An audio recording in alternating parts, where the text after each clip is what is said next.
बहुत समय पहले एक छोटे से गांव में एक गरीब किसान जिसका नाम रामू था, अपनी पत्नी और 2 बच्चों के साथ रहता था। रामू के पास केवल एक छोटा सा खेत था, जिसमें वह अपने परिवार का पेट भरने के लिए फसल उगाता था। लेकिन पिछले कुछ सालों से बारिश की कमी और फसल की खराबी के कारण वह बहुत परेशान था। एक दिन गांव में एक अनुभवी संत आए। उन्होंने गांव वालों को एकत्रित किया और कहा, सफलता का राज केवल कड़ी मेहनत में नहीं है, बल्कि सही दिशा में प्रयास करने में है। रामू ने संत की बातों पर गहराई से विचार किया। उसने अपने खेत की हालत को देखा और सोचा कि केवल मेहनत से कुछ नहीं होगा, उसे कुछ नया और अलग करना होगा। उसने फैसला किया कि वह अपने खेत के पास एक कुआं खोदेगा ताकि उसे पानी की समस्या से निजात मिले।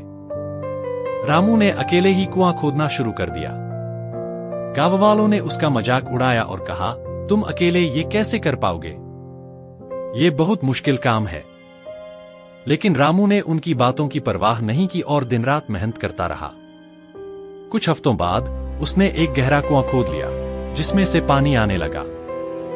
अब उसे अपने खेत को सिंचाई करने के लिए पानी की कोई कमी नहीं थी।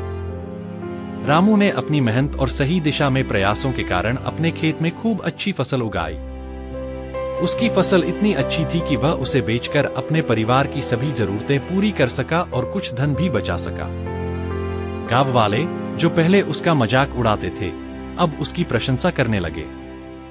रामू ने उन्हें समझाया कि किसी भी मुश्किल काम को पूरा करने के लिए कड़ी मेहनत और सही दिशा में प्रयास करना बहुत जरूरी है। इस कहानी से हमें यह सीखने को मिलता है कि जीवन में केवल मेहनत करना ही महत्वपूर्ण नहीं है, बल्कि सही दिशा में मेहनत करना और निरंतर प्रयास करना भी उतना ही जरूरी है।